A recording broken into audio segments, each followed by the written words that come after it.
Oh my gosh, I'm hungry just thinking about them.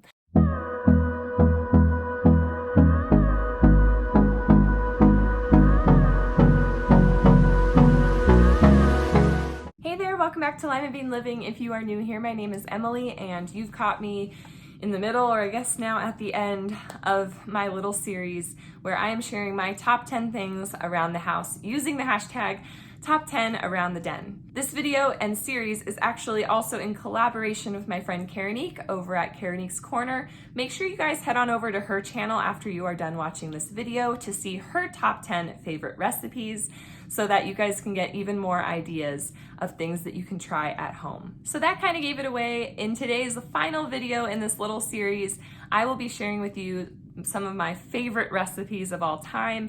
I have made a video for each of these guys in the past, and this is just a place for me to share my top 10 out of everything that I've made so far. I will also go ahead and put all of the links to all of the videos for these recipes down below in the description box so that you guys can check this out after you visit Karanique's channel after this video. So the first recipe that is one of my all-time favorites, it's super simple to make. It is the beef taco skillet recipe.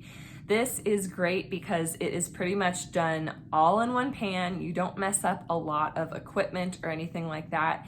And it is very simple and so cheesy and delicious. You are gonna love it, I promise. You just cook some ground beef and drain off the fat. You cut up some tortillas. You throw in like Campbell's condensed tomato soup, some water, some salsa, mix that up, let it kind of boil and simmer, and then throw in the tortillas and cheese, and it is so yummy, you guys. I've been making this for years. Ever since I moved out of my parents' house, this has been like a staple dish. The next dish is actually one that may not sound good, but I love it, and my mom has been making it ever since we were little. It is spinach cheese bake. It's kind of, I don't know, like how the best way to describe it. I would say it's on the verge of being a quiche without the crust, and it is healthy. There's spinach in there, there's egg, flour, pepper, I think some salt, maybe, some cottage cheese, and some sharp cheddar cheese, if I'm remembering everything all correctly. But again, this one's a great meal because you just kind of dump everything to a bowl, mix it up, and then transfer it to a casserole dish that's greased and bake it. And it comes out so cheesy, and you can even throw in like tofu or some other like meat if you want some meat in there. You really can make it your own, and it is Aubrey approved. Like I said, all of the kids in my family like loved it when we were growing up, and so that is something that I am continuing to share with my family. The next two top recipes are my noodle casseroles. Now, I did a video on this where I shared one recipe and like kind of two versions of it. So the first version is the original version. It uses onions, Worcestershire sauce, some sugar, cottage cheese, sour cream, some white egg noodles, and you just kind of like mix up this cheesy goodness, top it off with Parmesan cheese, and bake it. I eat it by itself because of how my calorie counting works, but it makes for a great side dish as well. It is also Aubrey approved. Same with the second version, which is my next little favorite recipe, is my version that makes it a little bit more Italian. So the story behind this was I was going to make my noodle casserole the original way, and I got everything out. I started cooking the onions, like I'm going, and then I'm like, oh gosh, I don't have the Worcestershire sauce. And that is like a big ingredient for this recipe. So I was like, well, I have Marsala cooking wine and some Prego sauce. Like, I guess I could try to make this into a kind of more Italian type version of this noodle casserole thing. And so I kind of came up with my own little concoction. I still used the cottage cheese, not the sour cream. I made little modifications here and there, and still topped it with Parmesan cheese, and you guys, it was delicious. Now I'm like, oh gosh, which one's my favorite? I don't know. So that is why they are on this list of top 10s. Make sure you guys go check out that video. Like I said, it's pretty simple to make, and both taste delicious. It just kind of depends if you are in more of a cheesy kind of mood or an Italian one.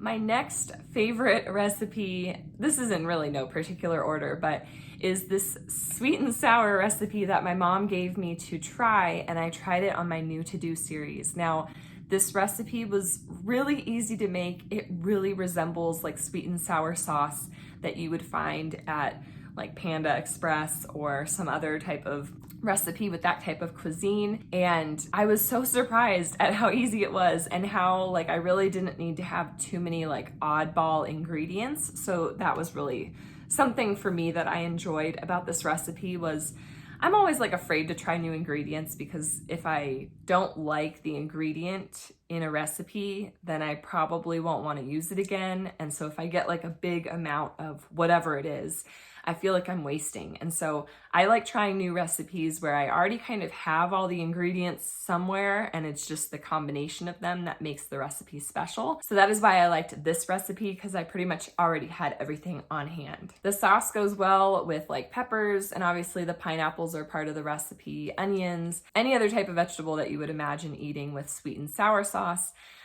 But you guys, it's so delicious. I've already made it like again since trying it the first time, and I will be making this a whole bunch more. Now we're gonna kind of migrate into the sweet side. As a lot of you guys know, I am much more a baker than a cook, and so I feel more comfortable making sweet stuff.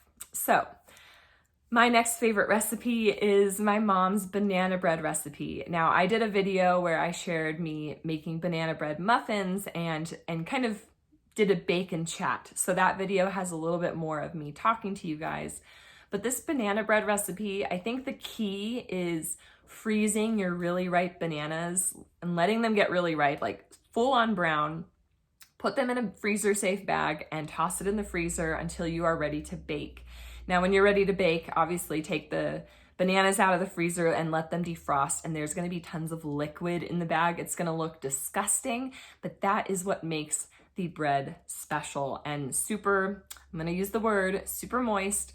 It doesn't bother me. If it bothers you, I'm sorry, but it makes the bread so delicious. And you can top this bread off with like some butter and like some sprinkled sugar on top, and it just adds this cute little like tasty crunch kind of topping to the whole thing. I know you're not supposed to, but when we were little, we would like eat spoonfuls of the batter even though it had eggs in it. And that was just such a fond memory of mine growing up, was like eating the banana bread batter with my mom as she was baking it. And she would often bake like 8 loaves at once, and then you can go ahead and freeze them so that they are ready to be used whenever you need them. So that's what I've been doing, using my silicone baking cups to make little muffins, and then I freeze a whole bunch, and whenever I'm like running low, then I can defrost them, and it just makes them last longer. One of my other favorite recipes is my mom's carrot cake recipe. Now, I actually haven't made this recipe on this channel yet, but my husband has. He actually baked for the very first time ever in his life, and it was from scratch for my birthday. And he made this carrot cake recipe for my birthday, and it's one of my favorite videos on this channel. So I will make sure to link this one up above in the cards if you guys want to check that one out, and down below in the description box.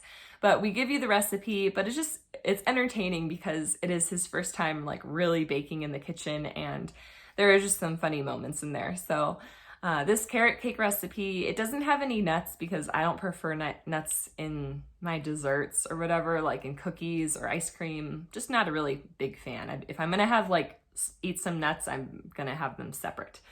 But if you want to add walnuts or whatever, you can always do that in your cake as well. It has a great cream cheese frosting that makes the cake. So make sure to check that video out. It is really funny and entertaining, and I hope that you guys love the recipe just as much as I do. One of my all-time favorite cookie recipes is my mom's, well, it's not really hers, but I got it from her, $250 recipe. There's a long story behind that. Well, not a really long story. There's a story behind that, and I share it in the video where I give you guys the ingredients and the recipe. But when I make these cookies, I make a whole bunch. I stick them in the freezer. They last a long time, or they would if we didn't eat them so quickly.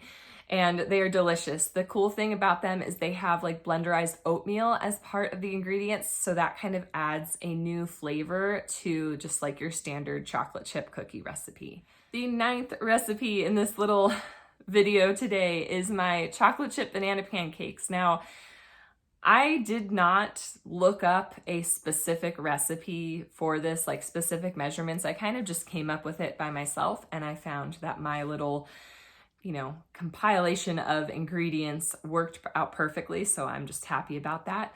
I use 1 banana, 1 egg, 1/4 cup of flour, 1/2 teaspoon of baking soda and baking powder, and 1/4 teaspoon of vanilla extract. And I blend this all up and then cook it on medium heat, and it comes out so great. You can add in chocolate chips. I've tried the whole like 2-ingredient recipe where you just use bananas and eggs, and they're so flat, they're like hard to flip. I'd like a little bit more of a fluffy pancake. So if you want to try banana as like a more of a flavored pancake, but you don't want it to be super flat and hard to flip and probably gonna mess up, I'd go ahead and try this recipe out. One recipe kind of comes out to around 5 or 6 pancakes, so keep that in mind if you want to make more. But this is a great way to use up ripe bananas that you don't really want to freeze for banana bread later. You can go ahead and use them right now, even if they're all brown. You just make your pancakes and it will taste delicious.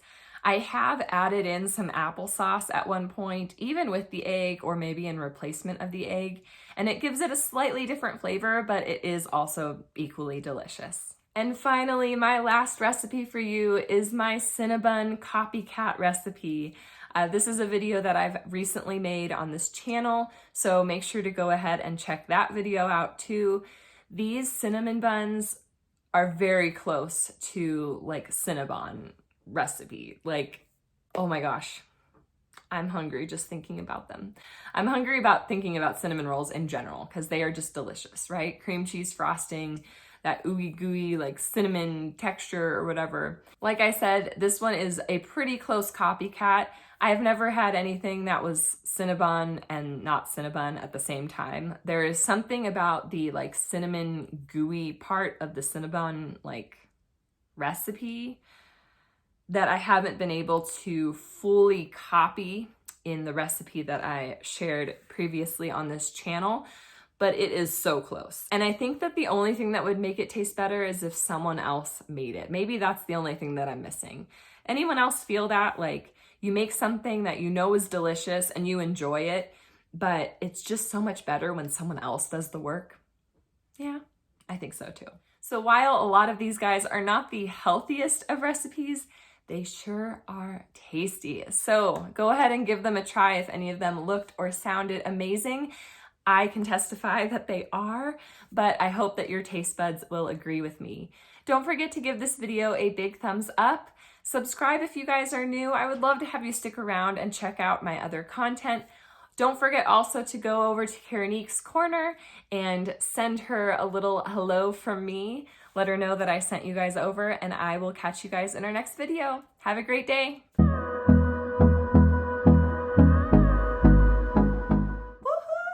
You've made it to the end of the video. If you didn't know already, my name is Emily from Limabean Living. Welcome. We are so happy to have you.